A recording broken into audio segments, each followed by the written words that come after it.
দর্শক, আমন্ত্রণ যমুনা টেলিভিশনের আরেক বিশেষ আয়োজন ইয়েস টু পলিটিক্সের পডকাস্টে। এই অনুষ্ঠানটিতে আমরা রাজনীতিকে প্রশ্ন করি নতুন প্রজন্মের চোখে এবং শুধুমাত্র ভোটের নয়, ভবিষ্যৎ বাংলাদেশের রাজনীতি এবং ছাত্র রাজনীতির বিভিন্ন বিষয় নিয়ে আমরা আলাপ আলোচনা করি। আজ আমাদের সঙ্গে এই পডকাস্টে যোগ দিয়েছেন শেখ তানভীর বারী হামিদ, যিনি জিএস পদপ্রার্থী ছাত্রদল প্যানেলের। কেমন আছেন আপনি? জি, ভালো আছে।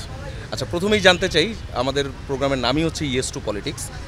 একটা জেনারেশন লম্বা সময় ধরে বড় হয়েছে নো টু পলিটিক্সের উপরে, সেই জায়গা থেকে এখন আমরা বলছি ইয়েস টু পলিটিক্স, বিশেষ করে 24-এর গণ আন্দোলনের পরে এবং এই যে ডাকসু নির্বাচনের যে প্রেক্ষাপট তৈরি হয়েছে এবং যে প্রচার প্রচারণা চলছে, সেই জায়গা থেকে আপনি আপনার ব্যক্তিগত জীবন এবং সেই জায়গা থেকেই যদি বলেন যে আপনার বড় হওয়াটা কীরকম হয়েছে, অথবা আপনার সঙ্গে যারা বন্ধুবান্ধবরা বড় হয়েছে তারা কী ধরনের পলিটিক্সের চর্চা করে বড় হয়েছে, অথবা আদৌ আমরা কি পলিটিক্যাল এই কালচারটা আমাদের জেনারেশনকে শেখাতে পেরেছি কিনা এবং এখন আমরা কোন পর্যায়ে আছি?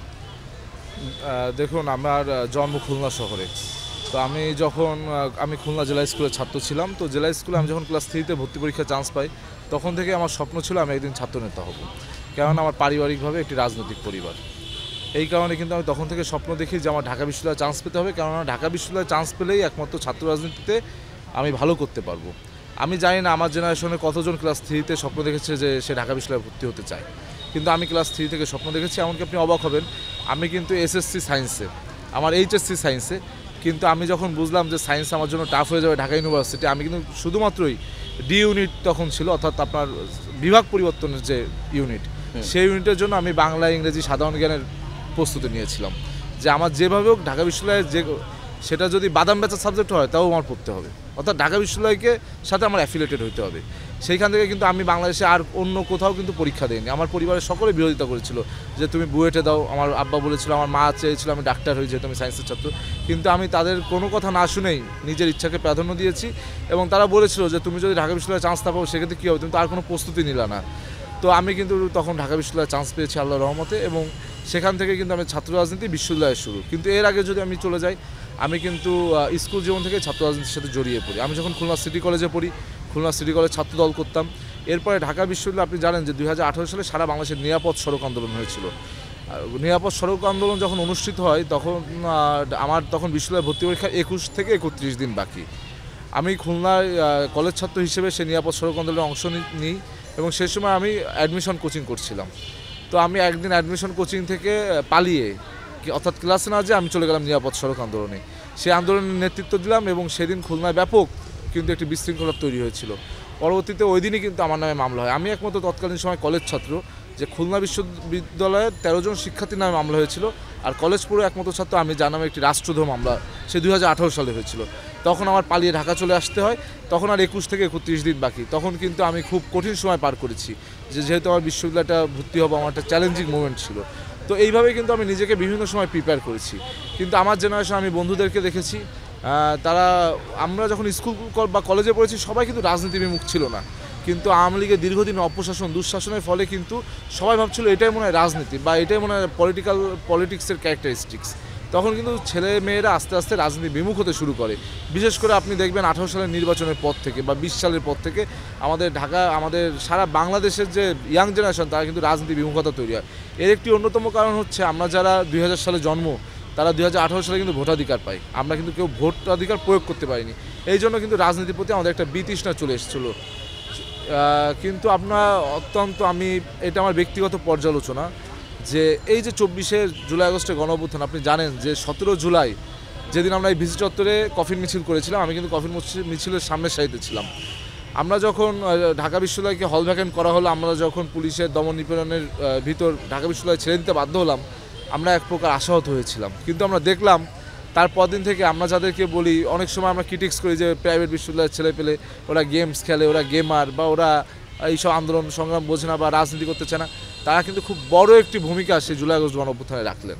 এবং তারাই কিন্তু আমাদের ঢাকা ইউনিভার্সিটির হাতে প্রথম ড্রাইভিং সিটে আমরা ছিলাম, কিন্তু পরবর্তীতে আমরা যখন ব্যর্থ হলাম, ফেল করেছি এক প্রকার 17 তারিখের পর, তারা কিন্তু সেই গাড়ি চালিয়ে নিয়ে গেছে, অর্থাৎ সেই আন্দোলন নিয়ে গেছে। পরবর্তীতে কিন্তু সেই আন্দোলন বাংলাদেশের আপামর জনতা ড্রাইভিং সিটে ছিল, অর্থাৎ ঢাকা বিশ্ববিদ্যালয় প্রথম ড্রাইভিং সিটে ছিল, সেখান থেকে প্রাইভেট বিশ্ববিদ্যালয়, এরপর থেকে কিন্তু বাংলাদেশে আপামর জনতা সেটিকে গন্তব্যে পৌঁছেছে। কিন্তু আমরা এই 5ই আগস্টের পরবর্তীতে দেখতে পেলাম আমাদের ইয়াং জেনারেশনের ভিতর রাজনীতিমুখী একটি সম্ভাবনা দ্বার উন্মোচিত হলো। ইয়াং জেনারেশন কিন্তু রাজনীতি করতে আসছিল, এবং আমি যেহেতু ছাত্র রাজনীতি করি, ছাত্র দলের সাথে আমিও কিন্তু খুব আশান্বিত হয়েছিলাম যে না, ইয়াং জেনারেশন এখন যেহেতু নতুন একটি বাংলাদেশ বিনির্মাণ হয়েছে, ফ্যাসিবাদ পালিয়ে গেছে, এখন রাজনীতিমুখী হচ্ছে। আপনি মনে করলে দেখবেন যে এই যে আমাদের এনসিপি গঠিত হয়েছে বা বৈষম্য বিরোধী ছাত্র আন্দোলন, একটা ক্রেজ ছিল কিন্তু 5ই আগস্টের পরপর সময়, কিন্তু এই ক্রেজটা ইয়াং জেনারেশনের যে আশা, সেই আশায় কিন্তু সেগুলো বালি দিয়েছে এই এনসিপি, এই বৈষম্য বিরোধী ছাত্র আন্দোলন। 5ই আগস্টের পর তারা যখন রাজনীতিকীকরণ করলো, অর্থাৎ পলিটিসাইজেশন করলো এই ব্যানারটাকে, এই বৈষম্য বিরোধী ছাত্র আন্দোলনকে পলিটিসাইজেশন করলো। কীভাবে? এখানে বিভিন্ন মতপথের মানুষ ছিল, তাদেরকে এক্সক্লুড করা শুরু করলো। এই বৈষম্য বিরোধী ছাত্র আন্দোলন তো একটি ইনক্লুসিভ জায়গা ছিল, সেটাকে এক্সক্লুড করা শুরু করলো আস্তে আস্তে। তখন কিন্তু একটি পলিটিসাইজড হইতে শুরু করলো। আর তার থেকে বড়, এই যে এনসিপি যখন হলো, আমি কিন্তু অনেক আশান্বিত ছিলাম যে না, আমরা ছাত্রদল করি, এরপর আমরা জাতীয় রাজনীতি বিএনপির সাথে করব এবং ভালোভাবে নেতৃত্ব দিতে পারবো, আমরা খুব কম বয়সে ভালো জায়গায় যেতে পারবো, যেহেতু এখন বাংলাদেশে একটা ট্রানজিশন চলছে এবং ইয়াং জেনারেশন সামনে থেকে নেতৃত্ব দিচ্ছে, নতুন দল গড়েছে। কিন্তু যত দিন গেল আমরা আশাহত হলাম, এবং মনে হলো যে বাংলাদেশের ইয়াং জেনারেশন যেটুকু স্বপ্ন দেখেছিল, সেই স্বপ্ন যেন এই কয়েক স্বপ্নবাজ তরুণ যাদেরকে আমরা বললাম, তারাই যেন এই আশাটাকে নষ্ট করে দিল। আমরা দেখলাম এনসিপি দল গঠনের পরে যত দিন গেল, তারা বিভিন্ন দুর্নীতি, বাণিজ্য, নিয়োগ বাণিজ্য এগুলোর সাথে জড়িয়ে পড়লো, এবং ইয়াং জেনারেশনের প্রতি কিন্তু বাংলাদেশের যারা সিনিয়র সিটিজেন, তাদের এক প্রকার কিন্তু একটি বিষাদঘাত তৈরি হলো। আপনি দেখবেন আমরা একটি বন্যা হয়েছিল 5ই আগস্টের পরবর্তী সময়, যে বন্যাটা হলো, হাজার হাজার লক্ষ লক্ষ মানুষ তাদের সোনা গয়না খুলে বৈষম্য বিরোধী ছাত্র আন্দোলনকে, এনসিপির এই নেতাদেরকে কিন্তু টিএসসিতে দিয়ে গিয়েছিল। কিন্তু আজকে তারা বলুক একটি বন্যা হয়েছে, কেউ একটি কয়েনও দিতে আসবে না। এর কারণটা, এর দায় কার? এর দায় তাদের। কেননা তারা মানুষের যে বিশ্বাস, মানুষের যে আস্থা, সেটিকে কিন্তু তারা ধরে রাখতে পারেনি। মানুষের যে আশা ছিল, মানুষের একটু উৎসাহ উদ্দীপনা ছিল যে আমাদের ইয়াং জেনারেশন রাজনীতি এগিয়ে আসছে, আমাদের বাংলাদেশে বিভিন্ন সময় নেতৃত্ব সংকট, আমরা কিন্তু অপশনস নেই। আপনি দেখেন যে আমাদের এই যে গত ফ্যাসিবাদ বিরোধী আন্দোলনে অনেক স্টেক কাজ করেছে, কিন্তু সবথেকে কিন্তু বলিষ্ঠ কণ্ঠস্বর ছিলেন তারেক রহমান। এখন কিন্তু এই যে 5ই আগস্ট পরবর্তী সময়ে ইয়াং জেনারেশনও ভালো করবে, জাতীয় সংসদে যাবে, এটাই কিন্তু আমাদের সিনিয়র সিটিজেনরা বা দেশের যারা আপামর জনতা, তারা ভাবতে শুরু করেছিল হ্যাঁ, যে বিএনপির পাশাপাশি একটি অপশন তৈরি হয়েছে, কিন্তু সেই অপশনটি কিন্তু এখন নেই। এখন কিন্তু আমার বাংলাদেশের মানুষের আশা ভরসা হয় বিএনপিকে ঘিরে। কিন্তু আমরা চেয়েছিলাম, আমরা যেহেতু গণতান্ত্রিক পন্থাকে বিশ্বাস করি, গণতান্ত্রিক পন্থাকে ভালোবাসি, যে একটি রাজনৈতিক গ্রাউন্ড বাংলাদেশে তৈরি হোক, যেখানে আপনার সকলে তাদের মতামত প্রকাশ করে ভালো করতে পারবে এবং মানুষ আস্থার জায়গা তৈরি হবে। আপনি এখানে গণতান্ত্রিক বাংলাদেশ মতামত প্রকাশ করতে পারছেন, কিন্তু আপনি একটি রাজনৈতিক দল, আপনি যদি মানুষের আস্থার জায়গায় নিজেকে না নিতে পারেন, তাহলে তো সেখানে গণতান্ত্রিক সৌন্দর্যতা বৃদ্ধি পাবে না। এই জন্য আমরা চেয়েছিলাম যে আসলে গণতান্ত্রিক সৌন্দর্যতা বৃদ্ধি পাক এবং এই ইয়াং জেনারেশন যারা, এই ইয়াং যারা লিডার্স, এরা সামনে এগিয়ে আসুক।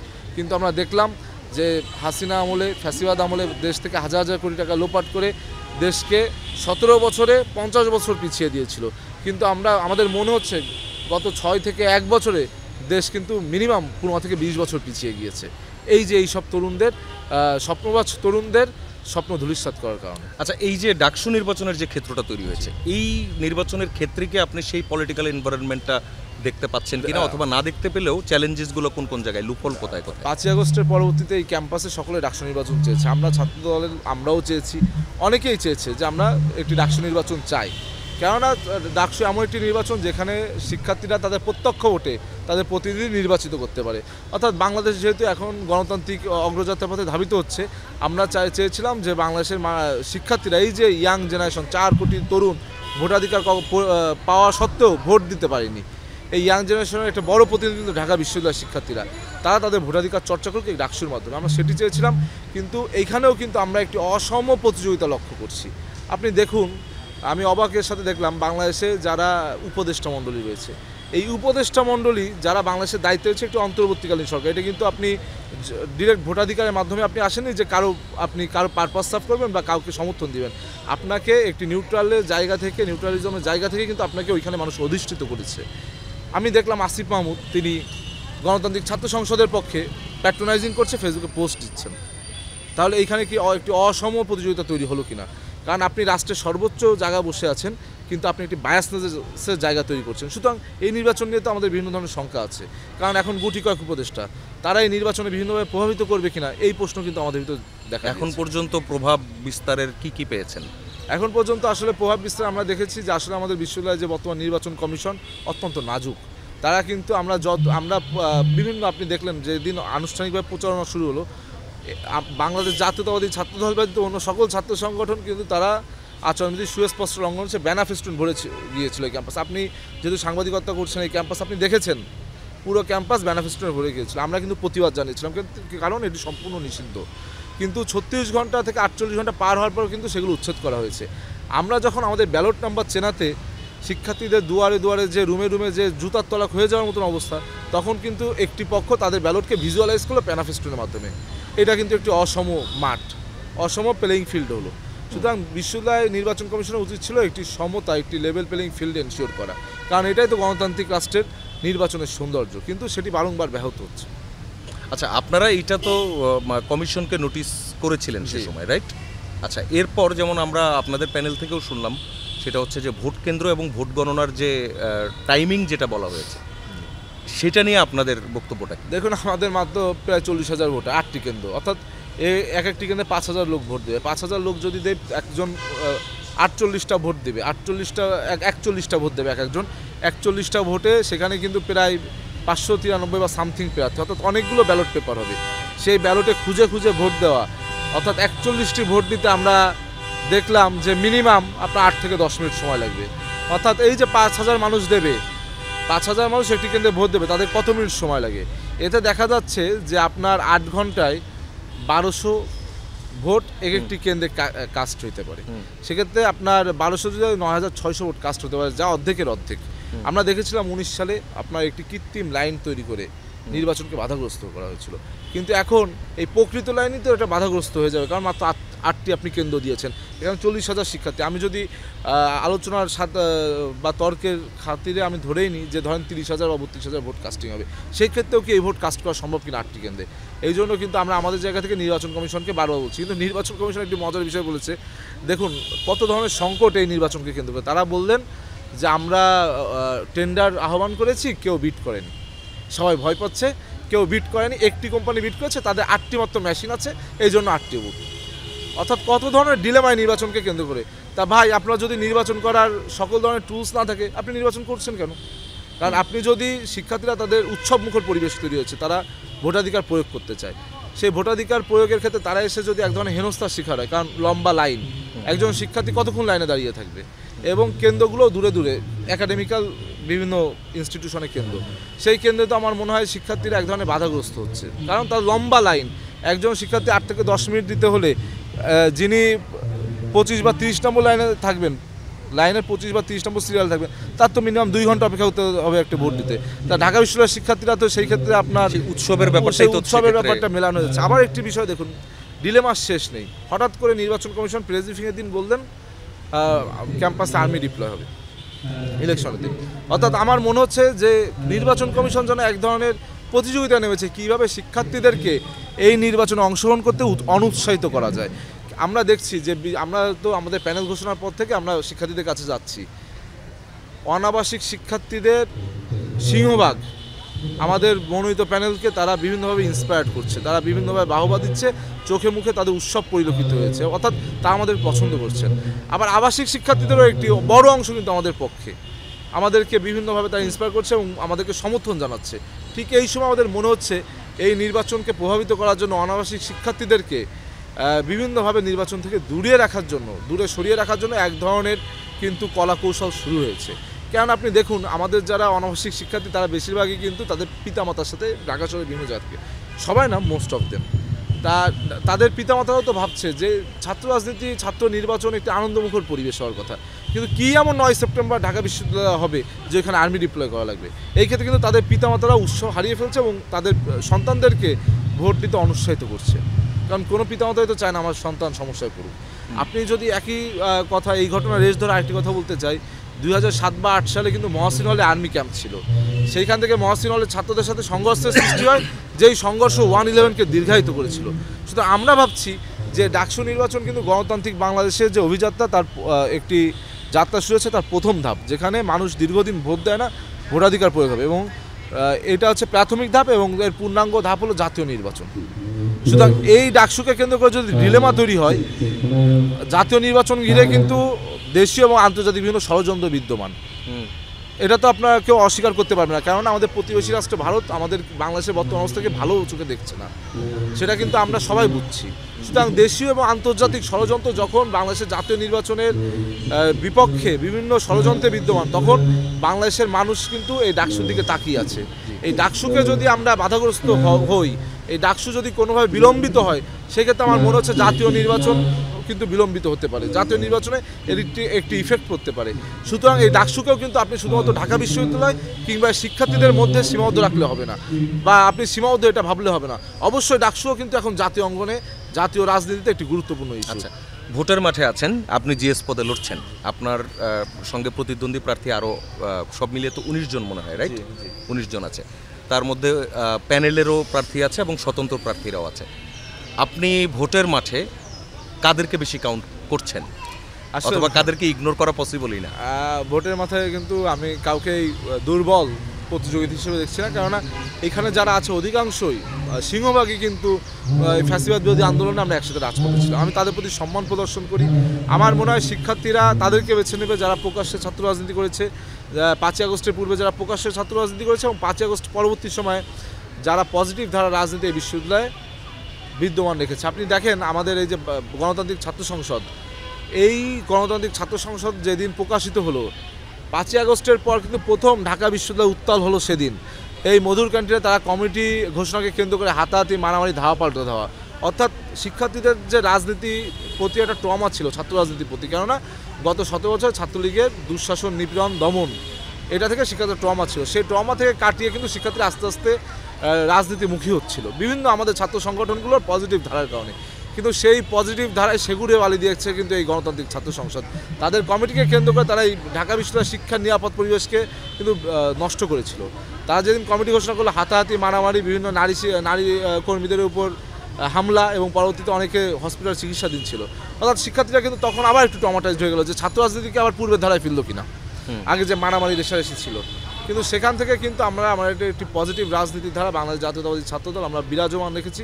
এবং ঢাকা বিশ্ববিদ্যালয়ের 40,000 ভোটার এবং ধরেন 1200 শিক্ষক রয়েছে, কর্মকর্তা কর্মচারী রয়েছে, এই যে প্রায় লক্ষাধিক কাছাকাছি এখানে জনশক্তি রয়েছে। আমার মনে হয় কেউ এক ন্যানো সেকেন্ডের জন্য ছাত্রদলকে দোষারোপ করতে পারবে না যে তারা শিক্ষার্থীদের বিপক্ষে যে গত 1 বছরে এই ক্যাম্পাসে কিছু করেছে। সুতরাং আমার এজন্য মনে হচ্ছে যে ভোটের মাঠে আমাদের একটি জনপ্রিয়তা রয়েছে, এবং অন্যদেরও অবশ্যই জনপ্রিয়তা রয়েছে বা গ্রহণযোগ্যতা রয়েছে, কিন্তু শিক্ষার্থীরা আমাদেরকে বেছে নেবে বলে ধারণা করছেন আপনি। আচ্ছা, সেই জায়গা থেকে যদি বলি যে আপনারা তো 10 দফা ইশতেহার দিয়েছেন, সো সেই ইশতেহার যে প্রণয়ন, সেই প্রণয়নের পেছনের গল্পটা জানতে চাই যে আপনি কোন বিষয়টাকে এক করলেন, কেন সেটা এক করলেন, কেন সেটা 4 করলেন না, অথবা কোনটাকে আপনি 4 করলেন সেটাকে কেন 4 করলেন, 1 করলেন না?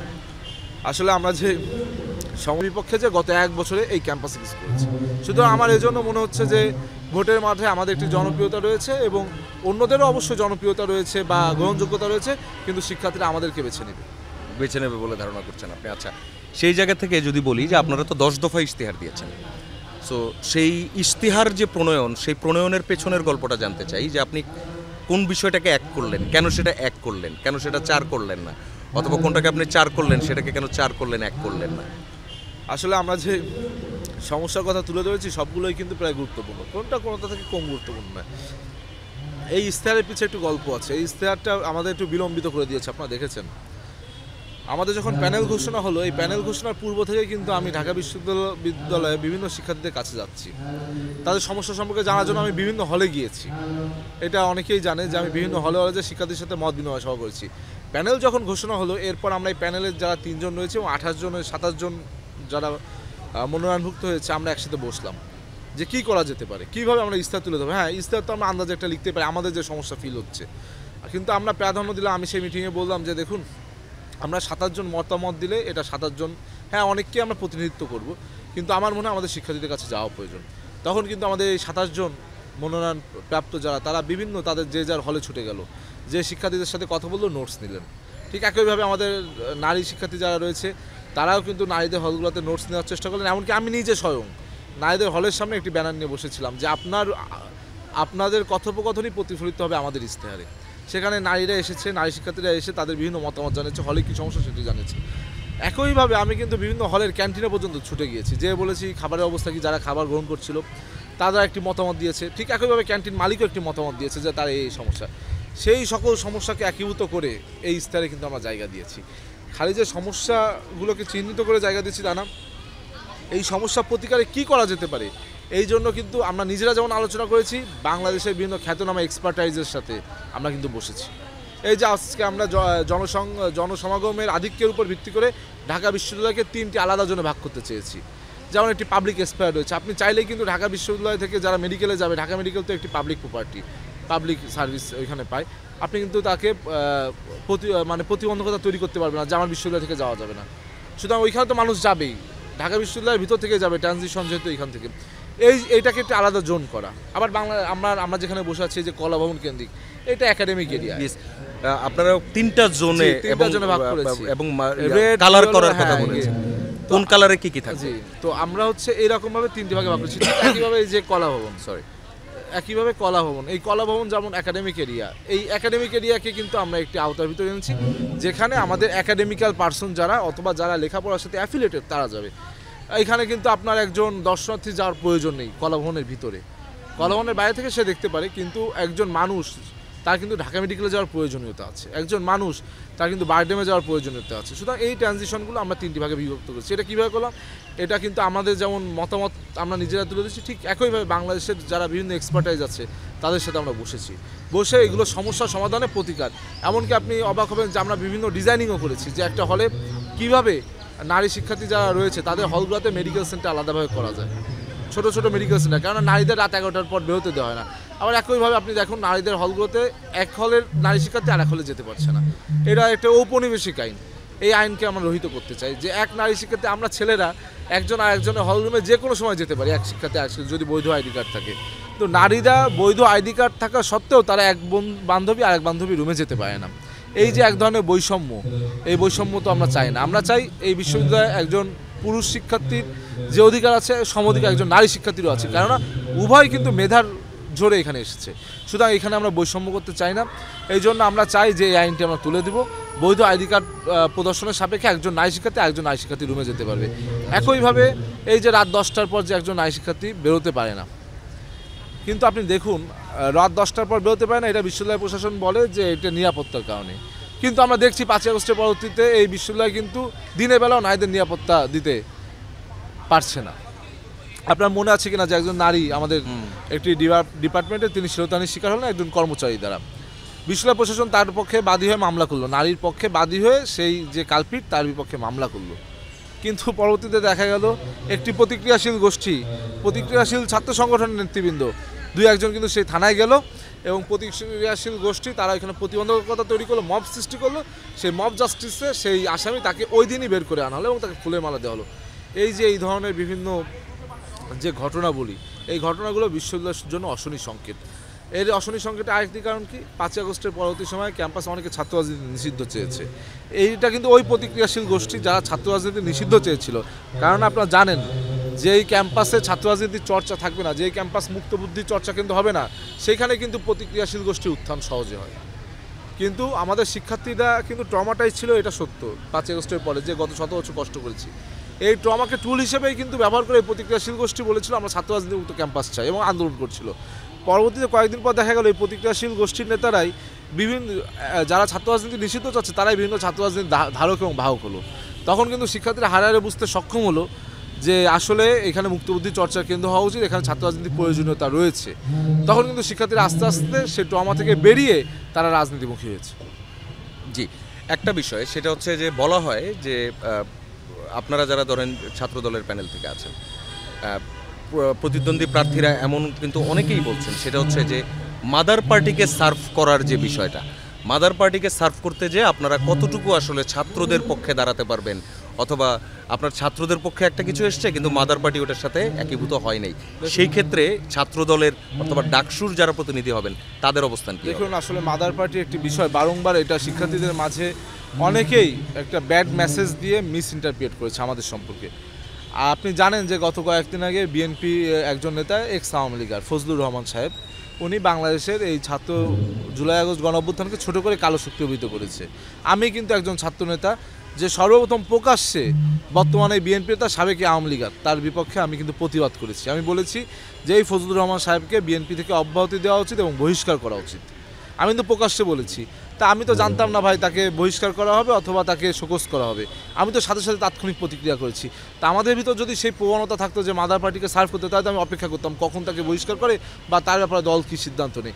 আমি কিন্তু প্রকাশ্যে, এটা আমি বিভিন্ন টিভি মিডিয়ায় প্রচারিত হয়েছে, আমি প্রকাশ্যে বলেছি তাৎক্ষণিক প্রতিক্রিয়া যে এই ফজলুর রহমান সাহেবের বিচার হওয়া উচিত এবং তাকে বিএনপি যেহেতু এই গণ অভ্যুত্থানের শক্তি, বিএনপি উচিত তাকে অব্যাহতি দেওয়া এবং বহিষ্কার করা। মানে এই অবস্থানটা পরবর্তীতেও অবশ্যই থাকবে, কারণ আমরা তো শিক্ষার্থীদের ম্যান্ডেট নিয়ে নির্বাচিত হব।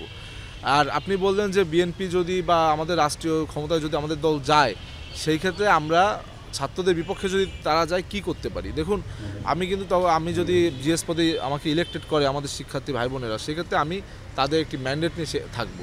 আবার একইভাবে এই দলের যে হাইকমান্ড, এই দলের যারা শীর্ষ নেতৃবৃন্দ, তাদের সাথে কিন্তু আমাদের একটি পারস্পরিক ভালো সম্প্রীতি রয়েছে, সৌহার্দ্য রয়েছে এবং ভালো যোগাযোগ রয়েছে। সুতরাং আমি কিন্তু তখন শিক্ষার্থীদের এই চাওয়া পাওয়াকে প্রায়োরিটি দিয়েই, শিক্ষার্থীদের এই যৌক্তিক চাওয়াকে প্রায়োরিটি দিয়েই আমি তখন আমার দলের যারা শীর্ষ নেতৃবৃন্দ থাকবে তাদের সাথে এক ধরনের আলোচনা করব, যেন তারা এই শিক্ষার্থীদেরকে প্রিফারেন্স দেয়।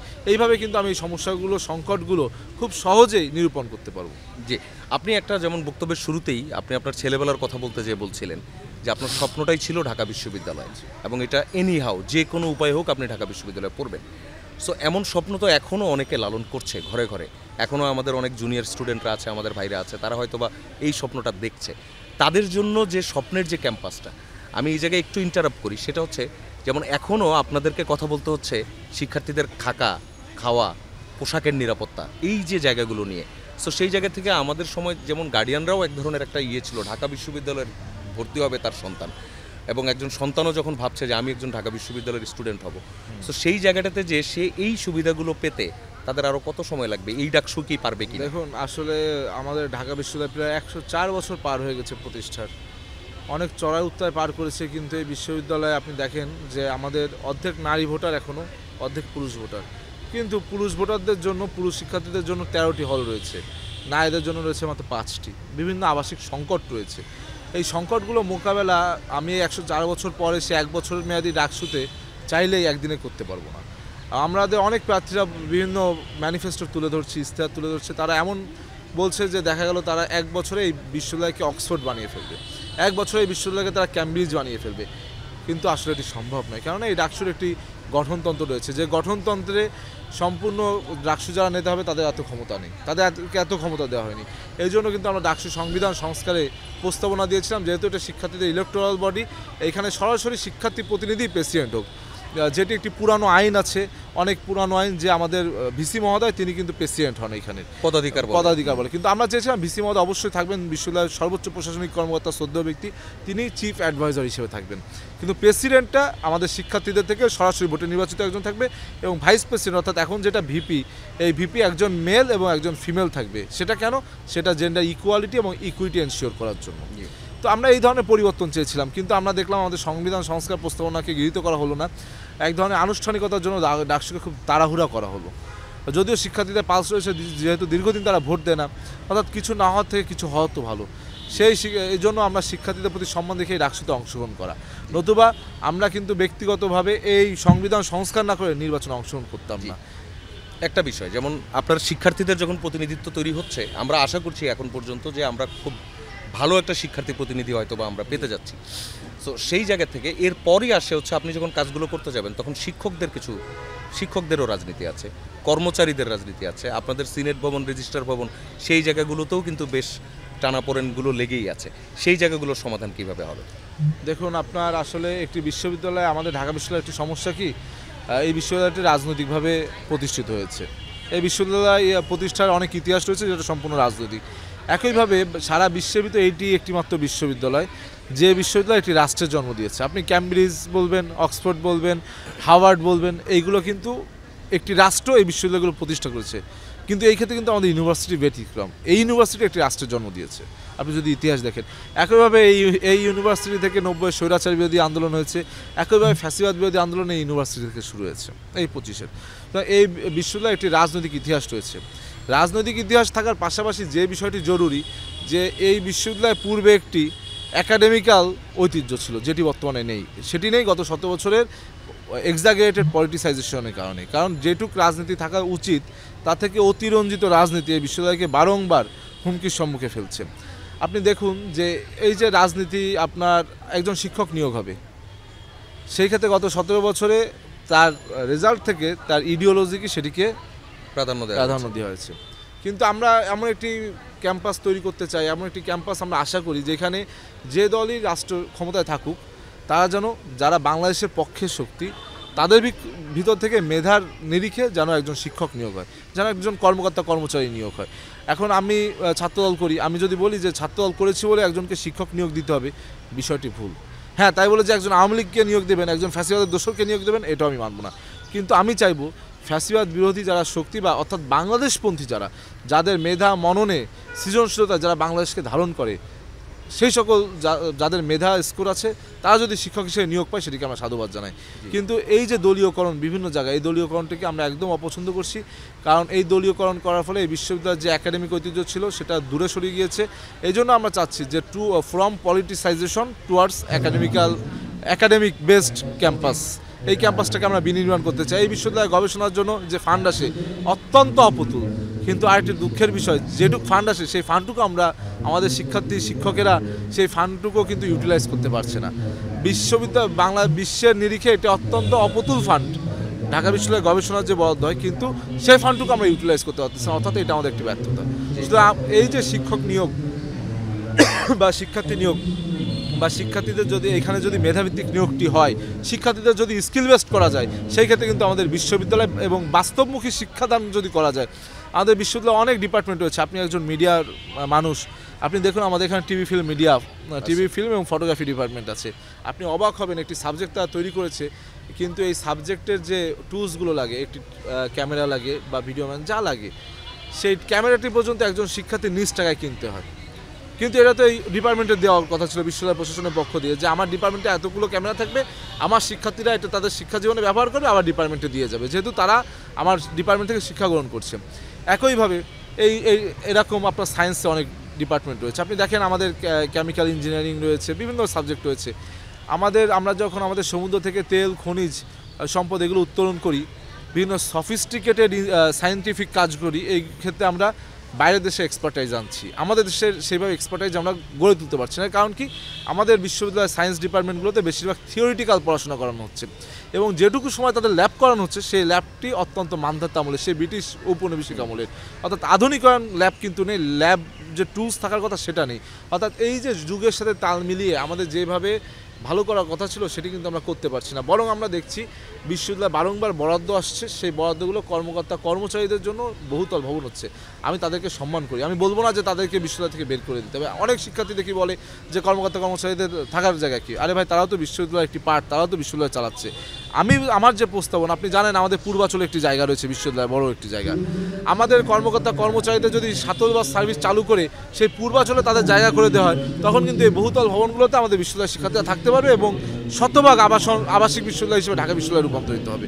শুধু আমরা এই ধরনের চাওয়াকে প্রাধান্য দিই। জি, একদমই আরেকটা প্রশ্ন, ব্যক্তিগত প্রশ্ন, যেটা একদম শুরুতেই করার প্রয়োজন ছিল, সেটা হচ্ছে আজিজুল বারী হেলাল ভাই আপনার চাচা লাগেন।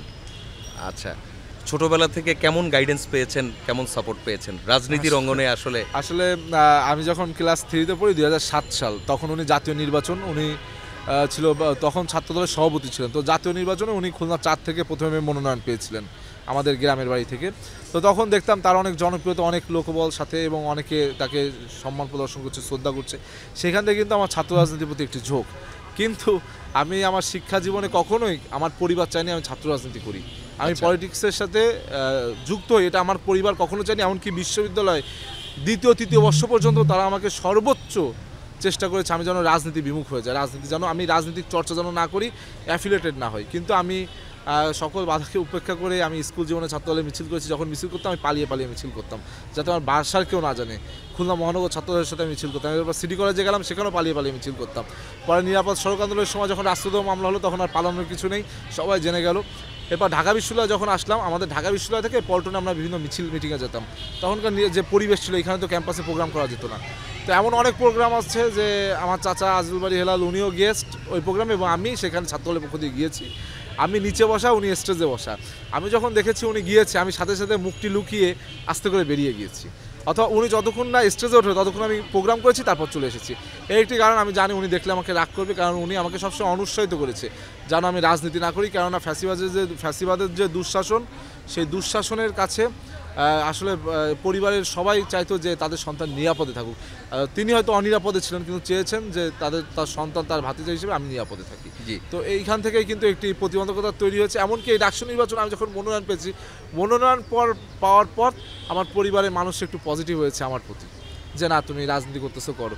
কিন্তু এই মনোনয়ন পাওয়ার আগে 5ই আগস্টের পরবর্তী সময় কিন্তু আমি যখন রাজনীতি করতেছি মুক্ত পরিবেশে, তা আমাকে অনুৎসাহিত করেছে। তারা আমাকে বলেছে তুমি দেশের বাইরে হায়ার স্টাডিজ করো, অথবা বাংলাদেশে BCS পরীক্ষা দাও, অথবা বিভিন্ন চাকরি পরীক্ষা করো। কিন্তু আমি কিন্তু সেসবের দিকে তাকাইনি। জি, আপনাকে অসংখ্য ধন্যবাদ হামিম আমাদের সঙ্গে যুক্ত হওয়ার জন্য। দর্শক, আমরা কথা বলছিলাম ছাত্র দলের যে প্যানেল, সেই প্যানেলের GS প্রার্থী হামিমের সঙ্গে। আজকের GS2 পলিটিক্স এই পর্যন্তই। দেখা হবে আবারও আগামীকাল ঠিক একই জায়গায় একই সময়ে অন্য কোনো প্রার্থীর সঙ্গে। তার জীবনের রাজনীতির অনেক ধরনের গল্প হবে।